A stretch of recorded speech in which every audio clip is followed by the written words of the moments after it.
I've got my words just like in my back pocket, just in case I forget what I'm saying. Hopefully it's going to absorb it through my ass. Process of osmosis. It's Cambridge in the summertime. This is Cambridge 2009. I've just arrived back at a Cambridge train station. Now I don't know if anyone here is kind of familiar with kind of Cambridge train station, but it kind of differs from kind of most regional train stations by the fact that it's kind of mostly populated with kind of like attractive young people in kind of designer clothes who look like they just stepped off the set of some sort of like new BBC drama for kind of sexually active junior psychologists. As opposed to most regional train stations, which as we all know are kind of populated with syphilitic murderers. And like due to my kind of current kind of like sartorial skills in this precise day, like I'm kind of more being grouped in the kind of the latter category as opposed to the former. I've been wearing the same clothes for about a week. I've got like a split rucksack on my back. I'm carrying this kind of unfurled sleeping bag, and my hair's got such a long and kind of like lank. It kind of resembles the hair of Alan Davies. So I'm feeling a little bit self-conscious. I've just got back from the Edinburgh Fringe Festival, where I hadn't been doing a show. No, I'd just been kind of going up to visit my friends for a week who were doing a show, and kind of living kind of vicariously through them. I was meant to be staying in like one theatre company for the entire time, but due to some sort of communication breakdown, that didn't happen, so I ended up staying with like a different person every single night. Sometimes knowing the person, sometimes not knowing them, often not actually knowing exactly where I was going to be sleeping until sort of 3, 4 o'clock in the morning, and kind of having to drag all my kind of broken shit across town in between. I didn't have any money to kind of get any train ticket home, and I didn't have any money for a hotel, and like during this kind of process, like I come down like a virus, so I'm like sick as a dog.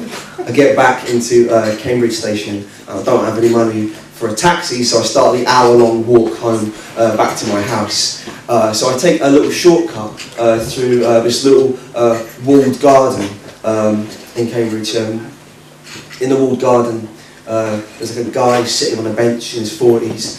He gets up when he sees me, starts walking towards me, and he says, "Excuse me," and I stop, and he says, "Would you like a job?" And I pause and think, because I don't know if you know, but last year my career was going through a little bit of a dry spell.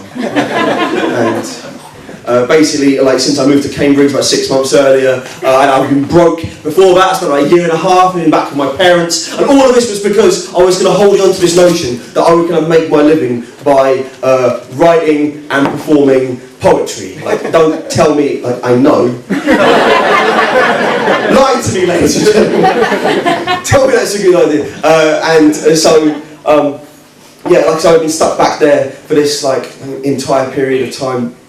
And I've got to be honest, I wasn't even like writing poetry at this point. I was performing, dining out and shit I wrote several years ago. So like even calling myself a poet is basically just this kind of like flamboyant way of telling people I was unemployed. I was the kind of guy that eats out of newsagents.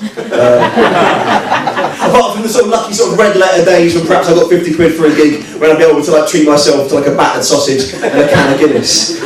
Which is still more than I deserve, let's be honest. More than I deserve. A battered sausage or unbelievable arrogance of the man.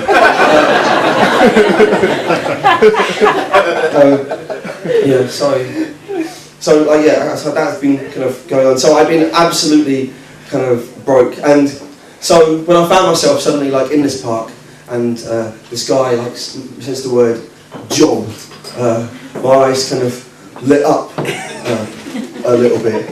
Now, of course, like in the present day, right here, like here in Bethnal Working Men's Club, some sort of 14 months later, okay, like the rose-tinted glasses are well and truly off, right? You know that a man approaches you in a park at night and offers you a job. What he's actually saying is he's asking if you would like him to suck you off. He says job, he means blow. But, at that precise moment, when he said it, I said it's the rush of excitement. It was like a little chink of light through the clouds. And I thought, maybe everything's going to be alright. And at this point, he hadn't mentioned whether there was going to be any money involved, whether the job was going to be paid. But I was hopeful. Now, as a poet, you do a lot of jobs for free. This is part of the way that it works. Quite often you're going to go along and you'll do a job, and the reason you do a job for free is because you never know who's going to be in the audience. They might like what you do, and they might end up offering you some paid work. So, you know, like, whenever anyone says job, you've always got to look at the bigger picture. And so, you know, I kind of thought, maybe there'll be an audience. Maybe it's going to lead to some repeat work. Now, this small garden, right, is right around the corner from a homeless shelter. So there's often some homeless guys like hanging out in the park at night. And but this guy didn't particularly look like a tramp. He looked quite well presented. He was kind of wearing like a suit. I mean, it didn't look like he kind of like perhaps slept in a suit, but I was a fine man to talk. And he did have one of those kind of all-over body tans, which you kind of associate with someone that spends 24 hours of their life outdoors. But it could also have been the tan of a man that spent, 2 months in the Bahamas. So I didn't at that point realise that I was dealing with a tramp. And then if anything, like, he looked a little bit like Alan Sugar.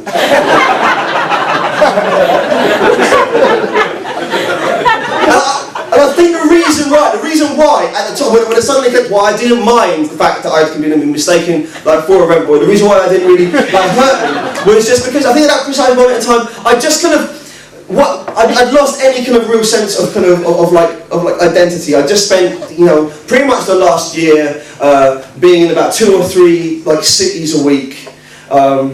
Travelling sort of around, and one of the problems is when you're constantly kind of moving, everyone's always judging you for the first time. They're always kind of making first impressions, and it's like if you keep moving, you just stop accumulating history. A rolling stone gathers no moss, and all that. So I just kind of lost any kind of sense of kind of personal identity. And to put it into context, about 2 days earlier, up in Edinburgh, a bouncer refused me admission to a club because he thought I was a vagrant. About a week before that, back in Cambridge, I've been sitting outside Dixon's when a couple of kids have gone past on bikes and gone, Alan Davies. And I think in my, for all I knew, I was Alan Davies. Hoping you can see the sort of gravitas of the situation here. And of course, I realised, then it kind of clicked, he doesn't even think, I'm a rambler, he's the sex operative, he wants my money, right? There's no way that I can make any money out of this exchange whatsoever. Even though I let him suck my dick, I don't get paid. So over this kind of course, this couple of minutes, I'm kind of standing there, I think there must be so many different expressions kind of floating over my face. But the guy realises the mistake that he's made. And in order to save face, in a moment of genius, he subtly changes the topic of conversation. And he says, hang on, what football team do you support? And I say, well, I don't really have a hometown, so I don't really have a home team either. And he looks at me and he shakes his head in disappointment. And he goes, do you know what? Never mind. And as he walks away from me, I realised that I've hit rock bottom because that was the worst job I was ever offered. And I didn't even get the job. Seriously.